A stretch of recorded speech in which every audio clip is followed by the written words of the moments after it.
Hi everyone, welcome to this part of Synergy Assessments, where we will be talking about how to create a question. So you can see I am in Assessment Dashboard. Just double check. I mean, I know I am, but just so you can see, I'm in a Assessment Dashboard, and I came here, so that's where I am.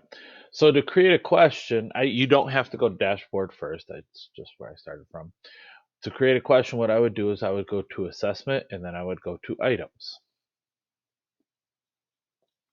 Okay. Now, to create a new question, once I'm in items on the right here, you're going to see new, and I'm going to click on new. Now, once I click on new, this takes me to this page right here with everything I'm going to need for my question. Okay. So, first thing we have item type. We have a constructed response and evidence-based selected response. Those two question types will, you can put a prompt.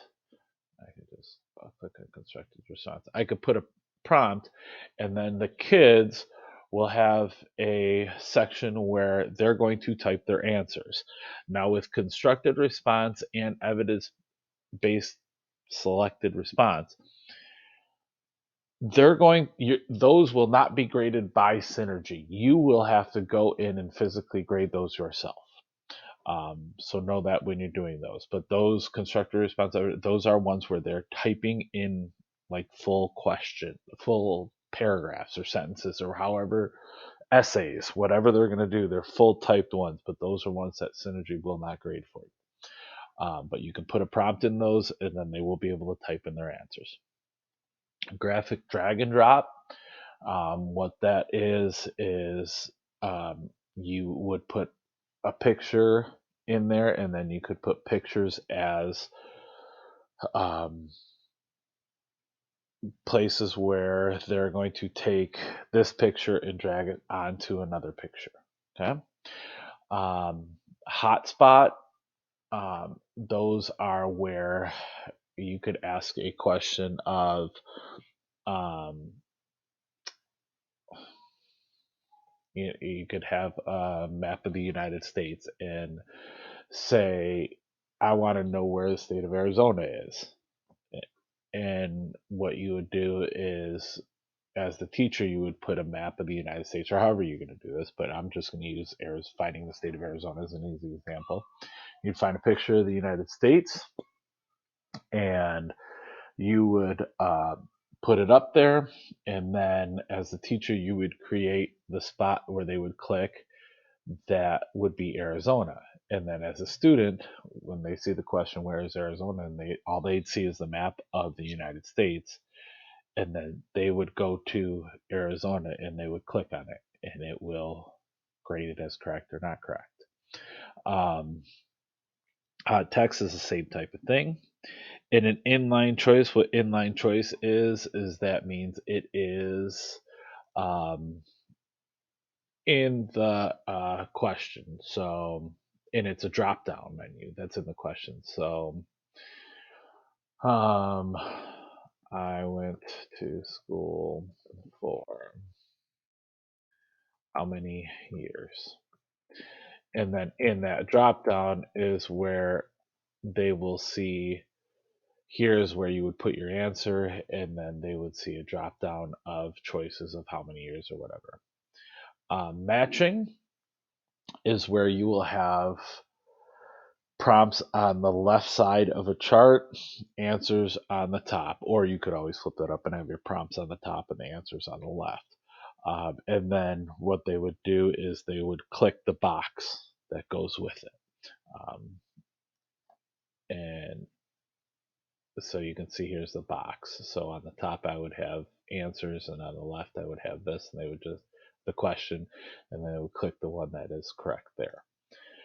Multi-part goes with the passages that I was telling you before, where you would have, maybe you have an essay or a picture that you want them to answer 5, 6 different questions on. Instead of making an individual question with that picture 5 different times, you can just put that picture in once and have 5 different questions that go with just that picture. Multiple choice, hopefully that's plain and simple. With multiple choice, you can, and we're going to do one here in a second, but you can do as many choices as you want.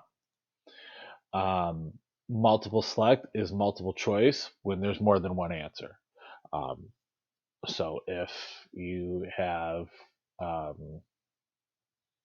something like in math where like something like an algebra when they solve an algebraic equation and they have x can be 2 different answers, you could have A be one of those answers and F be another one of those answers. And so they would have to select both of them. That's multi-select to be correct.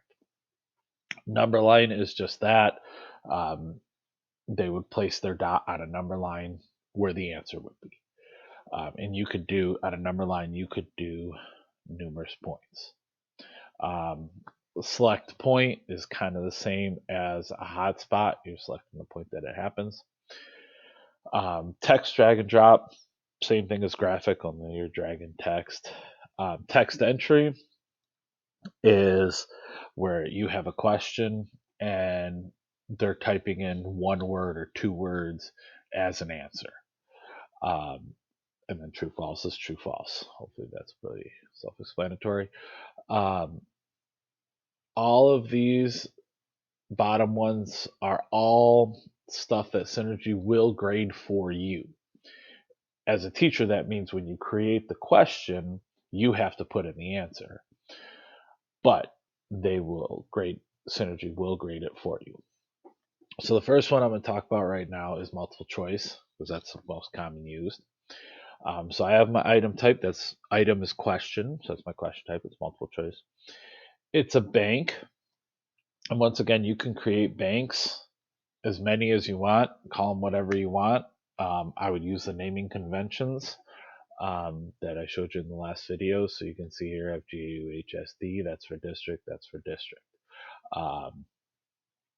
So, and then I have geometry. I did not call it AHS because when I created these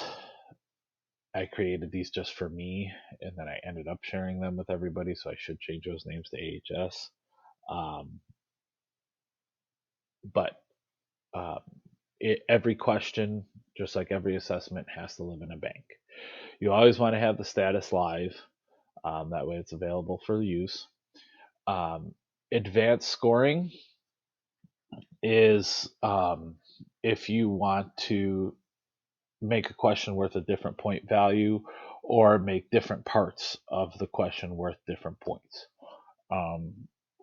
Usually that is more in, well, you could do, if you're doing, like I said, multiple part where you have a passage with a bunch of questions.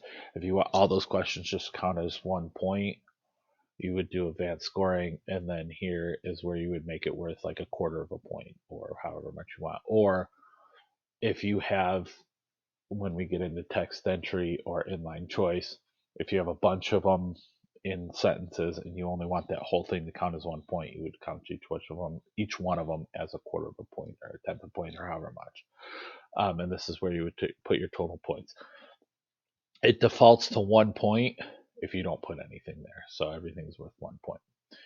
So when you click in the prompt area here, this is your question. Now, you can see all the normal bold, underline, superscript, subscript, all the normal things. I like centering them. That's just me though. You don't have to. You can keep it left. You can go right if you wanted to. But it's just kind of like a Word document there. Right here, you can fill in, you can make a table and plug it in here. You have special codes and or special characters, not codes, sorry. And numbers, you can just type in numbers, but you could also pull them from here.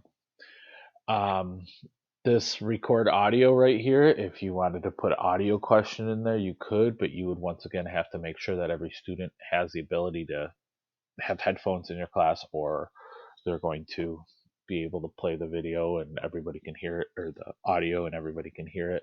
But you can put an audio question in there, and you can change styles, format, and everything like that. This BlueFX equation tool is more going to be math and maybe some sciences. There could be other uses that I'm not aware of, but this is where you can put in square roots. You can put in cube roots. You could put in fractions. Excuse me. You can put in fractions, and there's all sorts of different things. Um, so, like trigonometry for math teachers, you can type in sine, cosine, tangent, or you can use this and it'll type it in for you. Like if I put that there, it puts a sign in and puts parentheses for me. If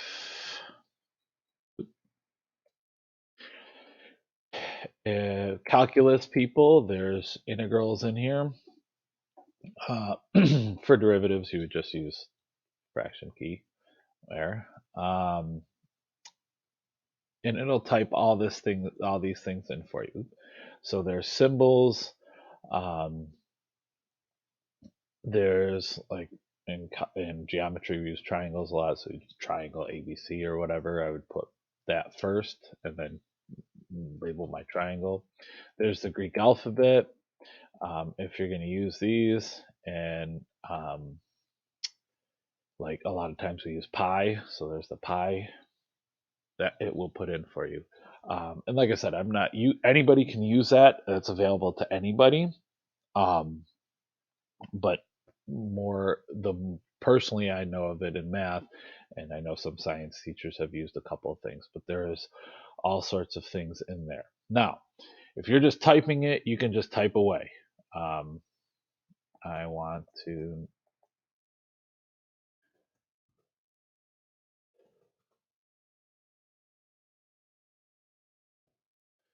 There would be my prompt. And then when I come down here to the answers, and once again, as the teacher, we're putting in the answers, and you can format how the answers look. So if you just want 4 questions straight down, if you want 2 columns, if you want 4 columns, depending on what you want the question to look like, that's up to you. You can pick that.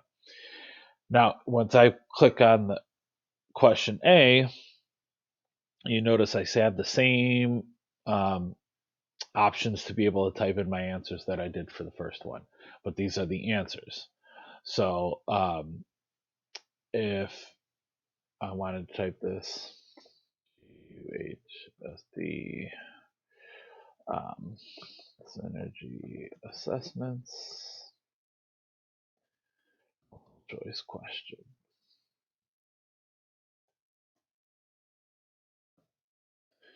So there's my answer.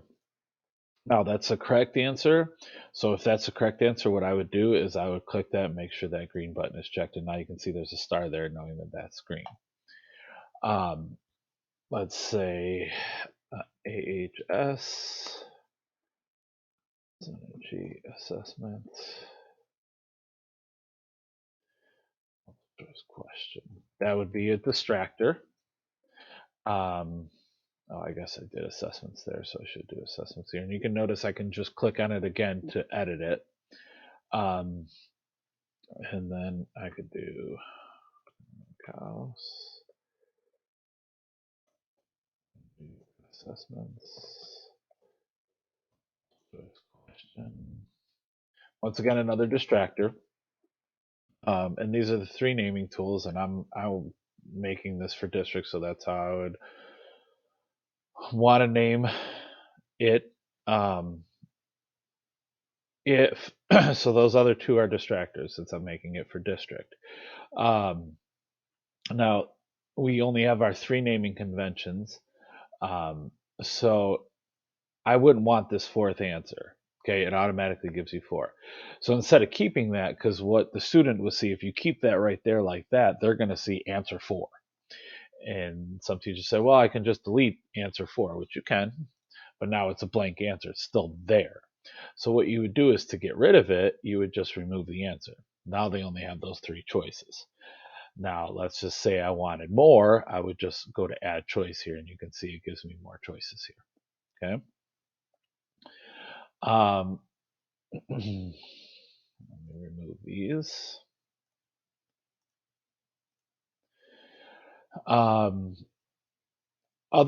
You can use these other properties. It's not necessary. You don't have to, but you could put in grade level, subject. You can see grade level. There's grades.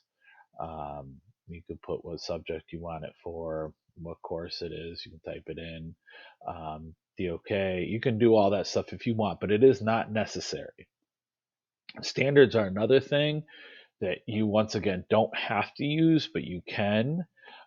You can see on mine, I use the math standards. So to use the math standards, I would go down here to all standards, and I use the GHS math standards. And when I click on math or high school, and I mainly use geometry, so I'm going to click on geometry, but all these are in there. And then I could go to, let's say we're going to do right triangles. And then when I click on right triangles, you can see that standard is there. And what that does, the standards, once again, you don't have to, but they're very nice when you're searching for a test. Oh, I want to do a test on right triangles. You can search for questions that you've created or that you have access to just on right triangles, and you can pull those into an assessment and make an assessment out of there. If I were to click the wrong standard, I could just click on that red X and it'll get rid of the standard for me. So that's how to create a multiple choice. Now, excuse me, if I wanted to change that and I wanted to say, how would I name a multiple choice question for the district? And let's say you wanted to put in a picture for it. So I'm going to go back to this naming convention, put pictures for it. There's two ways you could do it. And sometimes it lets you just copy and paste and it goes right in there. Now, sometimes when you try to copy and paste, it won't work, depending on the formatting or whatever. Sometimes there's some, like in math, we use math type, and sometimes math type won't convert over, and all you'll see is a little picture box. Students won't see the picture; they'll just see that little picture box that you see. So if that happens, what you would want to do is you would want to go to that same picture, and I would use my snipping tool, and I would snip it, and then what I would do is I would save it. Now, where you save it is up to you. I'm just going to do it here. You can see I've done a bunch of these, but I always personally just save it to my pictures. You could save it to a flash drive if you want to use it later or whatever. And you can name it if you want. And then I would save it. But when you do save this, make sure you know where you're saving it to and what you named it as. So you can see these, when I named it, I just called 0, 1, 2, 3 because I made a test all at once and I made all these questions and I just named them 1, 2, 3, 4, 5 and I knew which ones they were. But if I didn't, I would put in like 5 pi over 6 or whatever I'm calling it. So I'm going to save that as naming convention. And now, if it didn't, once again, this is if copy and paste didn't work, I saved it. Right here under this picture where it says upload media, I'm going to come to that picture. And you can say upload media, and I'm going to choose my file. So on my computer, I know I saved it to pictures, and I called it naming convention. So I would just click on that, and I would open it and upload, and my picture goes in. So that's another way to do it if copy and paste doesn't do it. And then once you're done, all you would do is save it. Now, the important thing with saving it is, you can see on the right, once you save it, now you have the stats, they call it. You have a question ID number, version, all this stuff I don't worry about. Really what I worry about is a question ID number. So that question ID number is 48965. And then when I create my assessment, I'm going to show you how to create your assessment. I'm going to put the questions that I've made, I'm going to put them into my assessment. And one way to find them is by the number. That's the easiest way to do it. So if I'm creating assessment, and I'll go over this in another video on how to create an assessment.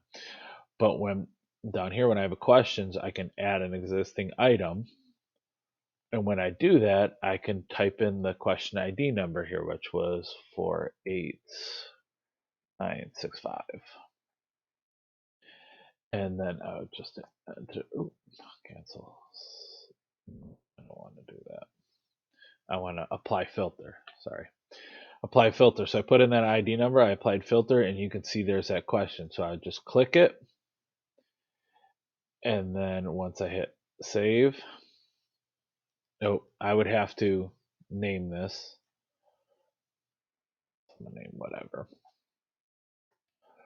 And now this question is in my assessment. Okay, so that's why the ID number is nice to have. You can write down a piece of paper or whatever, and then you have it, and that way you can get it into your assessment.